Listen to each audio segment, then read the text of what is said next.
Apakah Tuhan itu ada atau tidak ada? Apakah semua kita adalah makhluknya atau kita ada begitu saja gitu? Akal itu tidak akan pernah secara utuh bisa membuktikan Tuhan. Karena itu kalau kamu ingin membuktikan Tuhan secara utuh, maka kamu harus menjadi sufi. Kita menganggap kita ini makhluk manusiawi yang terspiritualisasikan. Padahal enggak, kita itu makhluk spiritual yang termanusiawikan. Kalau akalmu tidak tahu, tanyalah kepada orang yang berzikir, bukan yang berpikir. Karena berpikir saja tanpa hati itu dipermasalahkan dalam Islam. Jadi jahiliyah dalam perspektif Al-Quran itu berbeda dengan jahiliyah dalam perspektif bahasa secara umum. Tapi jahiliyah itu don jahiliyah, dugaan-dugaan yang jahiliyah. Artinya tadi rasio instrumental. Kamu pintar, tapi kok bisa kepintaran kamu itu tidak membawa pada pemikiran tentang Tuhan itu sendiri. Misalnya kayak tadi teori tentang hotel, itu mengingatkan saya kepada salah satu pembuktian Tuhan juga dalam tradisi Islam yang juga didapat dari tradisi Yunani, itu tentang prima causa, sebab pertama. Penyebab pertama. Iya, jadi kan simpelnya gini sederhananya. Kita punya handphone, itu dibuat oleh pabrik handphone. Pabrik handphone dibuat oleh pabrik handphone. Pabrik handphone dibuat oleh pabriknya handphone. Terus gitu. Maka kemudian kita tidak bisa mengandaikan ikatan ini tidak ada akhirnya. Harus ada akhir di luar mesin yang membuat mesin. Ini kan rangkaian mesin. Handphone dibuat oleh mesin pembuat handphone. Mesin pembuat handphone dibuat oleh mesin pembuat handphone. Ini gak mungkin mesin terus nih. Harus ada ujungnya. Kalau enggak, secara filosofis dia tidak rasional. Pasti ada di luar mesin yang bikin mesin pertama kali. Siapa? Manusia. Nah, begitu juga kita anak ayah dan ibu kita. Ayah dan ibu kita anak kakek dan nenek kita. Kakek dan nenek kita anak dari kedua orang tuanya. Begitu. Tidak mungkin rangkaian ini tidak ada akhirnya secara rasional. Maka harus ada akhirnya. Akhirnya apa? Kemudian kita sebut itu sebagai Tuhan. Karena itu secara rasional Tuhan itu tidak bisa dipeluk secara utuh. Karena itu Jalaluddin Rumi, salah seorang spiritualis muslim, itu ketika berbicara tentang Tuhan melalui analogi Isra Mi'raj, Jibril itu mengantar Nabi Muhammad sampai ke langit ke-7. Ketika bertemu dengan Tuhannya, dia kemudian tidak ikut. Karena kata Jibril, aku terbakar kalau ketemu Tuhan. Maka hanya engkau secara kimiawi, secara senyawa yang hanya bisa bertemu dengan Tuhan. Karena engkau secara emanasi, eksistensi pertama setelah Tuhan menciptakan sesuatu pertama kali adalah nur kamu, Nur Muhammad. Maka kemudian yang paling dekat secara senyawa hanya kamu. Sedangkan aku tidak bisa. Maka kemudian Muhammad naik ke Sidratul Muntaha bertemu dengan Tuhannya dalam jarak terdekat yang pernah dicapai oleh makhluk Tuhan. Ini maksudnya martabat 7 bukan? Jadi kemudian itu melahirkan teori evolusi dalam tradisi spiritualitas Islam. Atau teori emanasi dalam tradisi filsafat Islam. Tradisi penciptaan akal satu dan sampai seterusnya di Al-Farabi dan sebenarnya di Suhrawardi Al-Maktul. Di tradisi kalau di tradisi filsafat Islam yang agak belakangan, khususnya di Persia itu Suhrawardi Al-Maktul. Dia dibunuh oleh pemimpin pada saat itu dihukum mati, disebutnya Suhrawardi Al-Maktul. Tapi biasanya sebagian filosof muslim nggak mau menyebutnya Al-Maktul karena kesannya tidak etik. Disebutnya Suhrawardi As-Syahid. Orang yang mati syahid, bukan orang yang mati dibunuh gitu. Nah, kemudian jadi kata Jalaluddin Rumi, Jibril itu simbol akal. Akal hanya bisa mengantar kamu untuk ketemu Tuhan. Tapi yang bertemu Tuhan itu adalah Muhammad. Muhammad itu simbol hati. Sehingga akal itu tidak akan pernah secara utuh bisa membuktikan Tuhan. Karena itu kalau kamu ingin membuktikan Tuhan secara utuh, maka kamu harus menjadi sufi yang mengaktifasi intuisi atau hatimu sehingga sesuatu itu bisa kamu rasakan segenuin yang bisa kamu rasakan. Mungkin itu alasannya Imam Al-Ghazali kemudian meninggalkan domain akademik setelah itu ya. Betul. Jadi teorinya kalau dalam tradisi filsafat disebutnya huduri. Jadi ini ada segelas kopi di gelas endgame nih, ada kemudian ainul yakin. Ainul yakin artinya yakin karena matanya. Oh ini pasti kopi nih kemungkinan. Karena kenapa? Karena warnanya hitam, cair, ada sedikit bubuknya di atas. Ini kemungkinan kopi. Oke. Ainul yakin. Tradisi empirik. Diupdate ke tradisi rasional. Disebutnya ilmu yakin. Oh enggak, ini memang kopi. Oke. Karena mustahil kalau ini kecap ditaruh di gelas begini. Nah, puncaknya hakul yakin. Keyakinan yang paling puncak. Dia metodenya adalah menghadirkan sesuatu itu kepada diri kita. Disebutnya huduri. Maka diminumlah. Dan dia bilang, ini pasti kopi. Karena kenapa? Karena saya sudah minum. Oke. Maka begitu juga dalam tradisi spiritualitas Islam. Kamu harus menapaki martabat-martabat, jalan-jalan menuju Tuhan. Sampai Tuhan hadir seutuh mungkin kepada kemampuanmu. Oke, ini menarik nih Beb. Karena di popular media kita bilang, yang penting rasional. Ya, yang penting rasional. Rasional itu nomor 1, seperti itu ya. Rasionalisme itu hanya satu dari setidaknya 2 cara pandang logis gitu ya. Yang satunya lagi adalah empirisisme. Ya, tadi kan Habib bilang sebenarnya kata lainnya itu rasionalis dan empirisis. Rasionalis itu ya kita bisa tahu bahwa ini kopi lepas dari kita sudah minum atau belum. A priori gitu. Kalau Immanuel Kant bilangnya a priori knowledge gitu.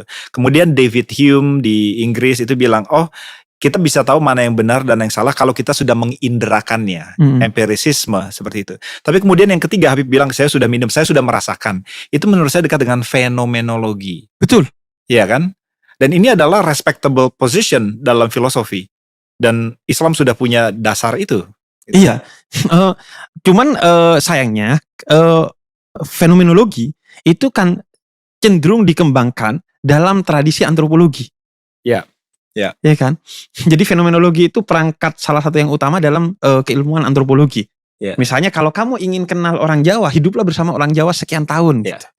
Makanya kemudian antropolog-antropolog itu biasanya hidup. Misalnya Ben Anderson hidup di sini lama, kemudian di Mojokerto yang kemudian teori tentang santri, abangan. Ben Anderson bisa bilang imagine communities. Kalau Ben Anderson hingga wafatnya juga di Jawa Timur. Kemudian tradisi tentang santri, abangan karena hidup langsung di Mojokerto dan lain sebagainya. Nah, kalau dalam tradisi Islam itu sufisme seharusnya fenomenologi dalam agama, dalam spiritualitas. I see. Kamu hidup sehingga misalnya ada cerita menarik. Ada seorang datang kepada guru agama. Dia bilang, ajari saya tentang ikhlas. Oke. Kemudian kata dia, yaudah kamu nyapu di depan pesantren saya ya. Oke, kata dia. Dia nyapu sehari, mungkin besok dipanggil. Maksudnya kita selalu nunggu sambil nyapu, kata dia. Nyapu sehari, besok kok gak dipanggil, kata dia. Kemudian kata dia, saya mau belajar ikhlas nih. Kapan nih? Yaudah nyapu aja terus lanjutin, kata dia. Yaudah kata dia, karena dia ngomong yaudah. Dia nyapu terus. Kemudian dia mulai nih 3 hari nyapu, marah dia. Kok saya mau belajar ikhlas kok malah suruh nyapu sih, kata dia. Bergumul terus, terjadi dialektika dalam diri dia. Sampai 1 bulan dia makin kesal. Ini gimana sih maunya? Sampai 3 bulan kata dia, ya udahlah, mungkin ini cara saya belajar ikhlas. Sampai 1 tahun, ya udah saya ikhlas nyapu di pesantren ini. Kemudian dipanggil oleh, ya udah kamu sarjana. Karena berarti kamu sudah punya ilmu ikhlas. Jadi ilmu dalam tradisi Islam itu tidak hanya bersifat kognisi. Tapi di transfer knowledge itu bukan hanya dengan lisan, bukan hanya secara rasional. Tapi dia melalui laku, melalui adab. Sehingga kemudian ketika seseorang mau menjadi sufi, makanya disebutnya tarikat dan syariat. Jadi syariat itu jalan, tarikat itu jalan. Jadi kalau kamu ingin bertemu Tuhan, maka tapaki jalan-jalan itu. Karena itu dalam tradisi Islam sanad menjadi penting. Sanad itu penanda. Kalau dalam tradisi sufisme itu bukan hanya makomatnya yang penting, bukan hanya makam-makamnya, tangganya, tapi halnya, keadaannya. Ibn Arabi punya teori tentang perjalanan menuju Tuhan itu ada 1000 tingkatan, 1000 makomat. Tingkatan pertama, makomat pertama, halnya, keadaannya, sesuatu itu hadir sebagaimana sesuatu itu sendiri. Jadi kalau uang haram disebutnya uang panas, itu dipegang panas beneran di tangan dia. Itu halnya, keadaannya gitu. Karena tangannya telah dikuasai oleh hatinya gitu. Sebagaimana mata kita kalau sudah dikuasai oleh hati kita, ngelihat ibu kita nangis gitu misalnya ketika ibu kita sakit atau jatuh. Iya, saya paham bahwa tiap-tiap metodologi akal atau fenomenologi atau empirisis itu punya domainnya sendiri gitu, dan tidak bisa diserahkan experience kita akan Tuhan itu hanya kepada domain tertentu domain gitu. Salah satu anekdotnya begini. Ini it's a really beautiful anekdot gitu ya. Kalau saya kena penyakit itu secara logis, secara dunia kedokteran memang tidak ada obatnya gitu ya. Kalau saya orang ateis rasional, hanya menggunakan pendekatan rasional, akal gitu ya, nggak ada gunanya berdoa atau percaya bahwa saya akan sembuh. Udah final, saya tinggal punya waktu 1 minggu lagi pasti meninggal gitu ya. Tapi kemudian pertanyaannya, kalau saya percaya bahwa saya akan sembuh, maka saya akan meningkatkan saya untuk sembuh, karena optimisme yang lahir itu membuat badan bereaksi terhadap optimisme itu gitu loh. Memang tidak ada harapan kalau secara rasional untuk percaya bahwa saya bisa sembuh, tapi kalau saya percaya saya akan sembuh, maka badan saya akan bereaksi meningkatkan kans untuk sembuh. Itu konundrumnya tuh seperti itu. Nah, pada waktu itu mendingan percaya atau enggak? Itu kan gini, ada satu prinsip pembuktian Tuhan, itu logikanya disebut logika untung rugi. Iya, kan? Wager. Iya kan?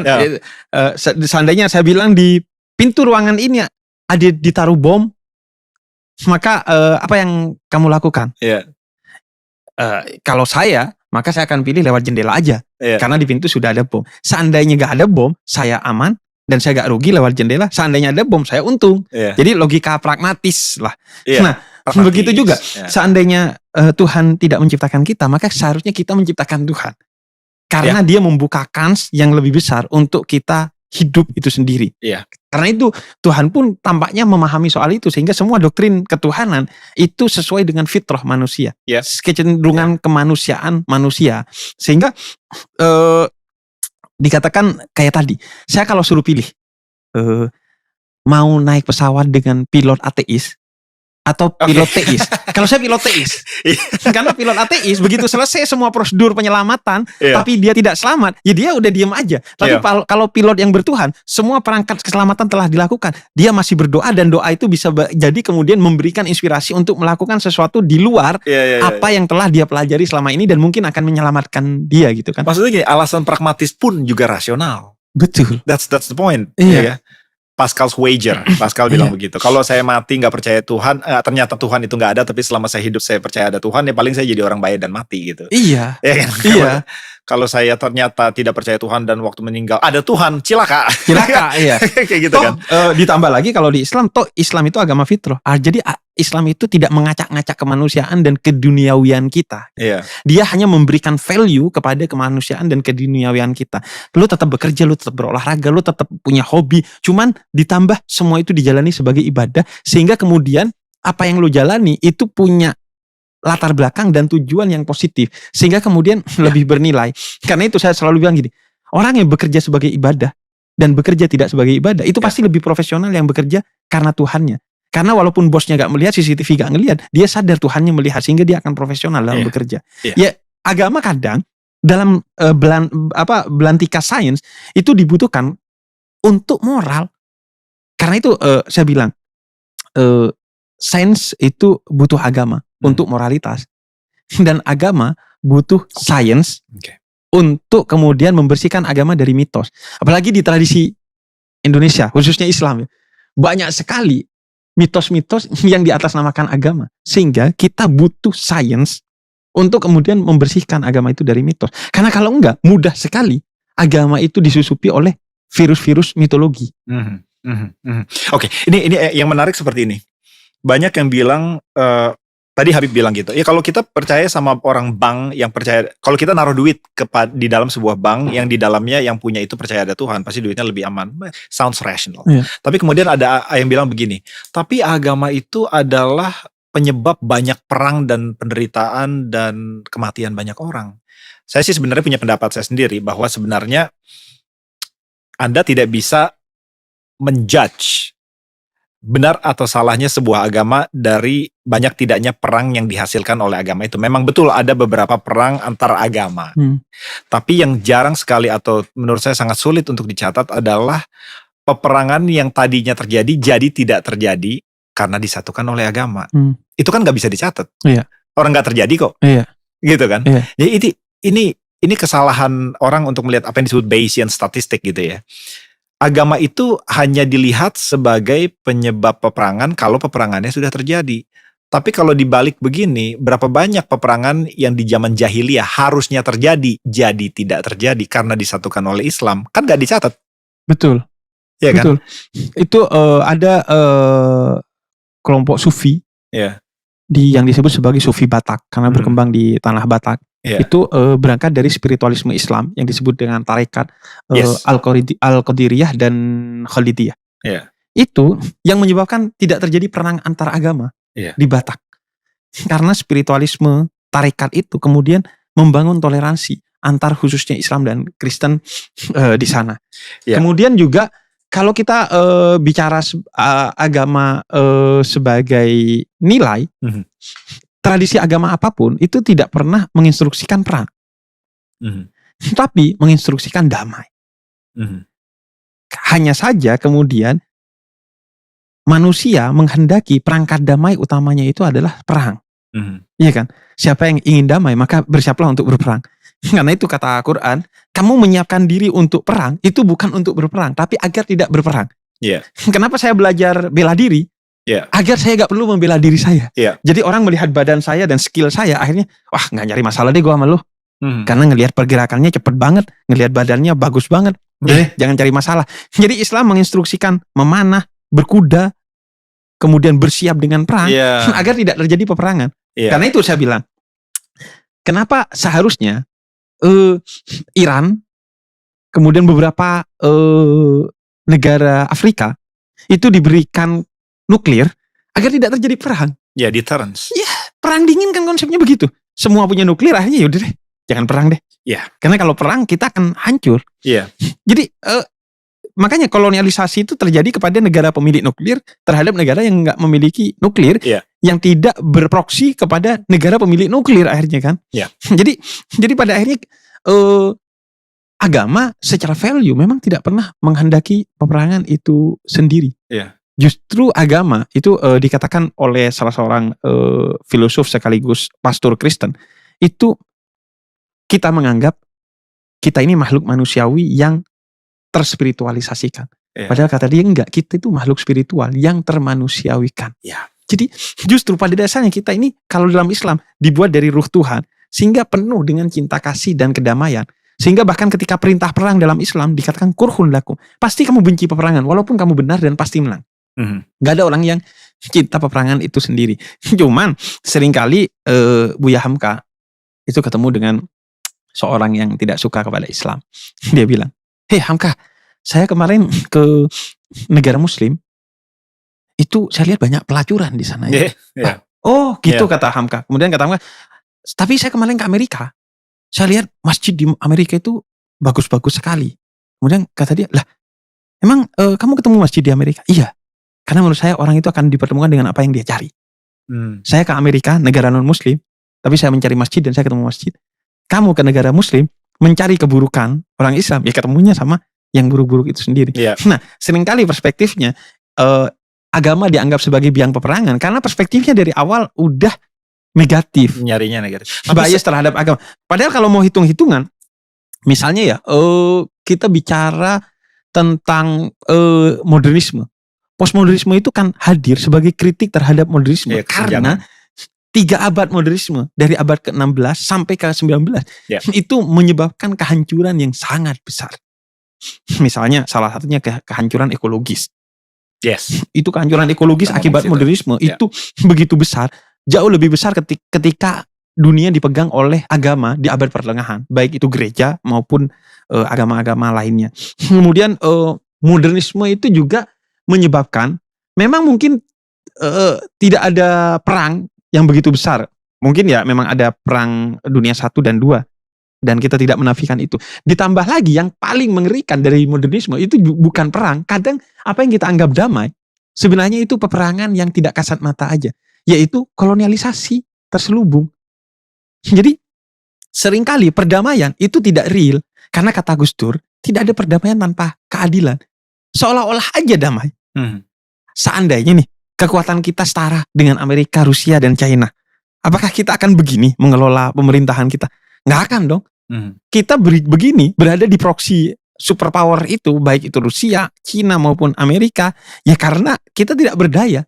Kita damai hanya karena tidak adil aja. Karena relasi damai kita itu bukan relasi cinta, relasi kuasa. Kita takut aja ke Amerika, kita takut aja ke Rusia, makanya kita damai, nggak cari masalah. Seandainya kita setara, nggak gini pola kita. Nah karena itu agama itu mengajak pada kedamaian yang sejati, bukan kedamaian ala modernisme. Karena itu kritik kalangan-kalangan Frankfurt postmodernisme adalah modernisme itu menciptakan kesemuan. Kata dia, hati-hati kepada sistem yang sudah diterima oleh banyak orang. Biasanya justru sistem itu dibuat dalam relasi menguasai orang-orang itu gitu. Nomor satu tadi memang sebenarnya agama disalahkan sebagai penyebab perang. Itu kalau kita mau fair. Sebenarnya kalau merujuk pada sebuah Encyclopedia of Wars. Ada sebenarnya yang nulis buku mencatat alasan-alasan orang perang. Sebenarnya agama itu account for only 2%. 2%. Oh 2%. Hanya 2% sebenarnya. Yang kita dengar tuh banyak di kalangan populer bahwa semua agama itu perang. Padahal perang-perang yang sekuler juga perebutan tanah yang gak ada hubungannya sama agama juga banyak. Gitu sebenarnya ekonomi, politik. Tapi agama kemudian diseret-seret agak lebih seru aja. Saya maksudnya agak berhati-hati ya, karena betapapun ada buku yang bilang ini, buku itu bilang itu, tentu ada kelemahan dalam metodologi penulisan gitu. Tapi yang pasti kita tidak bisa melihat benar atau tidaknya sebuah worldview dari impactnya kepada dunia. Maksudnya gini loh, penjahat bilang 2 tambah 2 sama dengan 4 ya benar, lepas dari jahat atau baik. Betul. Gitu loh maksudnya begini. Saya mau ini ya, tadi soalnya Habib bilang tentang modernisme. Apakah maksudnya kita harus, kan kritik terhadap modernisme itu lahir dari postmodernisme yang melihat adanya kesenjangan, kolonialisme, relasi kuasa akibat modernisme. Tapi kan postmodernisme meninggalkan itu semua, bahkan dia meninggalkan absolutas dari kebenaran itu sendiri. Semuanya relatif, betul. Semuanya relatif. Kita juga nggak mau terjebak ke situ kan? Iya, kita tidak mau terjebak ke situ juga. Tapi kan kita seringkali gini, kita itu butuh pandangan-pandangan lain, baik itu postmodernisme atau pandangan kiri. Islam sering ketemu dengan pandangan-pandangan kiri. Menarik, gitu, pandangan-pandangan komunis dan sosialis gitu. Ya karena kita menggunakan itu sebagai pisau bedah. Saya rasa postmodernisme kemudian kiri itu adalah pisau yang bedah yang bagus terhadap kapitalisme. Karena itu kita bisa meminjam pisau bedah itu untuk mengurai apa yang terjadi kepada modernisme itu sendiri. Sekaligus itu menghilangkan bias kita bahwa seolah-olah yang buruk itu barat gitu. Karena postmodernisme juga lahir dari tradisi barat gitu. Sehingga kita tidak mau terjebak pada oposisi biner bahwa barat timur, kemudian Islam non-Islam dan lain sebagainya. Artinya hikmah itu ada di mana aja. Postmodernisme itu mengajarkan kita untuk membedah modernisme secara lebih fair. Kemudian juga mengajarkan kita untuk toleransi dengan lebih baik, karena mengajarkan bahwa kebenaran itu bisa tersebar di mana-mana. Kalau dalam tradisi spiritualitas Islam itu dikatakan, kata Rumi, Tuhan itu seolah-olah melempar cermin ke bumi dan kemudian jatuh retak gitu. Retakan-retakan itu adalah kebenaran yang berserak di mana-mana. Semakin kamu kumpulkan utuh cermin itu, semakin kamu bisa melihat utuh tubuh kamu sebagaimana yang diinginkan oleh Tuhan itu sendiri. Jadi postmodernisme mengajarkan kita salah satunya adalah tentang bagaimana lebih toleran, lebih bijak melihat semua tradisi yang ada kita. Ini kalau di filsafat dia disebutnya filsafat perennial. Jadi di filsafat perennial itu kan mengajarkan kita untuk misalnya kata ada seorang tokoh yang tapi belakangan bermasalah, Fridtjof Schuon itu mengajarkan bahwa tradisi perennial itu mengajarkan tentang kebenaran yang absolut, yang kekal di semua tradisi, yang tidak bisa dinafikan. Salah satunya di Sanata Dharma dalam tradisi Hindu dan hikmah dalam tradisi Islam. Bahwa di semua yang ada di muka bumi ini tidak ada yang diciptakan sia-sia, kata Al-Quran. Pasti ada pembelajaran-pembelajaran yang bisa kamu ambil. Nah, postmodernisme kan mengajarkan tentang itu. Dan filsafat itu menurut saya menarik sebagai kacamata untuk melihat segala sesuatu itu dengan lebih baik. Karena itu postmodernisme itu kan mempengaruhi segala aspek dalam kehidupan kita. Termasuk tradisi desain.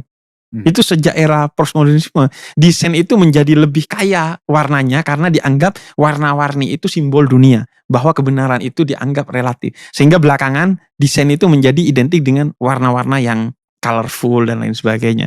Betul sekali. Paris Academy of Beaux-Arts. Jadi seni dulu itu sebenarnya realis gitu ya. Unsur-unsur postmodernisme itu masuk kemudian memperkaya seni itu sendiri dengan perspektif-perspektif seperti kubisme, dan Van Gogh dan yang lain-lain itu masuk. Persis begitu juga dalam konteks agama. Ini ada yang menarik yang Habib bilang. Postmodernisme itu sebenarnya kan mempertanyakan segala sesuatu. Jadi dari segi hermeneutics gitu ya, bagaimana kita melihat ada kebenaran di dalam teks gitu ya. Tradisi hermeneutics dari Schleiermacher sampai ke postmodernis itu berubah tuh. Ketika orang membaca teks, dia harus tahu bahwa ada satu kebenaran absolut dulu, baru dia bisa mengerti isi teks. Tapi postmodernis Prancis pada waktu itu bilang bahwa enggak, kamu harus skeptis akan segala hal dulu. Gitu ya. Yang menarik, yang elegan, yang saya rasa tersirat dari apa yang Habib katakan adalah bahwa dengan skeptisisme itulah justru lahir toleransi. Itulah dengan mempertanyakan sesuatu, bukan dengan membungkam sesuatu. Lahir dari, maksudnya gini loh, toleransi itu bukan berarti semuanya sama, gitu ya. Tidak ada perbedaan. Tapi justru karena mengakui adanya perbedaan, maka toleransi itu lahir dari diskusi. Dan tidak takut akan perbedaan, dari skeptik. Maksudnya gini loh, kita tidak perlu harus bilang bahwa semua agama nanti semuanya masuk surga. Karena jelas tidak. Atau semua agama sama. Semua agama sama, jelas tidak. Yang lebih mungkin adalah semuanya salah sebenarnya. Itu masih lebih mungkin daripada semuanya benar. Secara logis kan begitu kan. Entah satu benar atau semuanya salah. Kan begitu kan. Kalau A tidak sama dengan B, tidak sama dengan C, nggak mungkin A itu B dan C. Gitu kan. Tapi kita tidak harus watering down, kita tidak harus membodohi diri kita sendiri dengan bilang semuanya sama. Kita berdebat, kita skeptik akan segala hal. Toleransi itu lahir dari diskusi. Jadi gini, apalagi karena ini kita ingin berbicara dalam perspektif kenusantaraan ya, khususnya. Jadi ada dui tunggal, ada Soekarno-Hatta. Soekarno itu kan politisi ya, kemudian Hatta itu akademisi. Nah, ini perspektif yang saling mengisi sehingga dui tunggal. Yang juga bisa jadi perspektif kita dalam toleransi. Soekarno itu selalu ingin meneguhkan kesatuan kita. Udah gak usah bahas perbedaan, kesatuan. Sehingga kemudian karena itu Imagine It Communities Ben Anderson itu bilang kan bahwa yang menyatukan kita itu imajinasi tentang komunitas. Bahwa kita itu Indonesia melalui print kapitalisme. Kapitalisme cetak. Karena Bung Karno dulu pakai majalah bilang, wah kita satu, kita ini bangsa satu. Bahkan Bung Karno punya mitos mempersatukan kita dengan bilang, kita itu merdeka karena bambu runcing. Tentu kita tidak merdeka karena bambu runcing. Tapi itu imagination. Tapi imajinasi. Karena kenapa? Dulu di belakang rumah hampir semua orang di Indonesia, khususnya di Jawa, ada pohon bambu.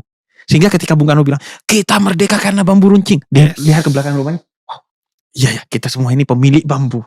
Sehingga runcingkan bambunya, mari kita lawan Belanda. Itu Bung Karno, dia seorang politisi. Sehingga persatuan itu dibangun dari kesatuan oleh beliau. Bukan penerimaan terhadap perbedaan. Tapi Bung Hatta itu seorang akademisi. Beliau mengajak kepada kita, ingat, kita ini bukan hanya bersatu karena kesatuan, tapi karena penerimaan kita terhadap perbedaan. Karena perbedaan itu sesuatu yang mustahil untuk kita tiadakan. Sehingga perspektifnya harus saling mengisi.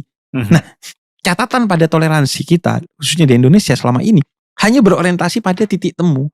Bukan titik singgungnya, bukan titik bedanya. Hanya berbicara pada, kita sama loh, sama-sama begini, sama-sama begitu. Enggak, kita juga harus diajarkan bahwa dia beda dan tidak akan mungkin bisa sama dengan kamu. Dan kamu harus menerima itu sebagai realitas. That's fine. Iya. Kita berdebat, kita diskusi. Bahkan kamu bisa berbeda dengan dirimu sendiri. Imam Syafi'i berbeda pendapat kaul jadidnya, pendapat barunya dengan kaul qadimnya, pendapat lamanya di masa dia masih muda. Dan itu fine-fine aja gitu. Kenapa kita harus menganggap perbedaan itu sebagai musuh? Bisa jadi misalnya perbedaan itu adalah soal perspektif aja. Itu indah sekali loh. Habib bilang kita bisa berbeda sama diri kita sendiri. Kita tidak selalu transparan terhadap diri sendiri. Saya punya semacam tesis atau pendapat. Saya tuh nggak pernah nyaman di muka publik kalau ditanya agama saya apa. Bukan berarti saya malu sama Tuhan atau saya tidak percaya Tuhan atau apa. Tapi karena saya tidak transparan terhadap diri sendiri, minimal saya tahu bahwa saya bisa berbeda dengan diri saya sendiri. Selain daripada itu hal privat, ngapain lu tanya gue agamanya apa gitu kan. Sekalian nomor rekening mau juga. Gitu kan. Kecuali lagi mau dikubur atau lagi mau ditawarin makan babi, itu urusan yang lain gitu. Maksudnya begini Bib, kalau saya percaya ada Tuhan, apalagi Tuhannya yang Tuhan Kristen atau Tuhan Islam atau Tuhan orang Buddha, dia punya standar loh Bib. Dia punya standar bahwa dia membenci dosa misalnya satu gitu ya. Bahwa dia tidak suka orang yang berbohong. Atau bahwa dosa itu punya konsekuensi di dalam akhirat. Ketika saya bilang saya percaya, saya ngomong dengan mulut, saya percaya agama ini, agama itu. Tapi saya ingat tadi pagi baru saya berbohong. Saya tidak mau mempermalukan nama Tuhan. Dengan mengobral keyakinan yang saya tahu saya sendiri bisa berbeda dengan saya. Dan saya melihat itu dipopulerkan dengan vulgar di masa ini. Habib, menurut Habib bagaimana? Itu kan hal privat. Betul. Gitu loh. Kecuali sekali lagi saya bilang, kecuali lagi ditawarin makan nih, ini haram atau enggak. Nah itu, mohon maaf mas, agamanya apa? Kenapa? Soalnya ada babi nih. Gitu ya kan. Atau masnya lagi tepar gitu udah mau mati. Saya mau panggil kuburan atau mau dikremasi, ya itu hal yang lain. Betul. Karena itu ada di TikTok seorang dokter yang menangani seorang pasien yang sedang agak kritis gitu. Kemudian dia bilang baca syahadat, zikir. Terus orangnya sambil sakit dia bilang, "Saya Kristen, dokter." Oh, maaf kata dia. Ini sekalian kita aplikasikan apa yang kita bicarakan tadi soal perbedaan. Saya relatif berbeda tentang ini. Gini, saya ingin kasih konteks dulu. Prof. Ismail Fajri Alatas itu pernah nulis tentang salah satu fenomena antropologi di India. Di India itu bukan hanya agama yang gak boleh ditanya. Karena India ini saking kerasnya urusan agama Hindu dan Islam hingga pecah India dan Pakistan dan akhirnya melahirkan agama Sikh di tengah-tengah antara India Pakistan. Sikh itu kan munculnya di secara geografis di antara India dan Pakistan karena malas. Ini Islam Hindu, apa nih? Gue bikin sendiri deh. Pakai turban gitu. Iya, pakai turban. Karena itu kesan Hindunya ada, kesan Islamnya ada. Nah, yang nggak boleh ditanya itu bukan cuma itu, tapi nama. Iya, makanya diganti Singh dan Kaur ya. Iya. Karena kenapa? Karena nama itu penanda kasta. Sehingga begitu orang tahu namanya, maka beda perlakuannya. Nah, begitu juga agama. Seringkali agama itu menjadi tidak boleh ditanyakan karena seringkali yang muncul bukan respect, tapi justru sentimen. Begitu orang tahu agamanya apa, bukan pelayanan yang dia berikan, tapi justru provokasi dan propaganda. Jadi seharusnya bukan pada gak boleh mempertanyakan agama, tapi tidak boleh mendiskriminasi orang karena agamanya, tapi justru melayani. Sehingga misalnya, agama kamu apa? Kristen. Oke, kalau gitu saya bantu ya bangun gerejanya, izinnya, karena kebetulan saya mayoritas di sana. Bukan justru kamu gak boleh bangun gereja ya. Jadi yang muncul seharusnya respect. Di belakang pertanyaan itu adalah respect, bukan provokasi. Kalau ada lanjutannya seperti itu, saya setuju. Gitu loh. Agama kamu apa? Emang kenapa nanya? Karena saya mau bangun kalau gereja, nih duitnya ini. Gitu loh. Tapi kalau nggak ada turunannya. Mayoritas di Indonesia sebenarnya pertanyaan itu, kalau saya dapati itu respect. Misalnya, saya sih gak kira ditanyakan Habib Muslim ya. Habib non Muslim 3 kata lucu sih. Tapi paling tidak akhirnya saya difasilitasi untuk sholat dan lain sebagainya.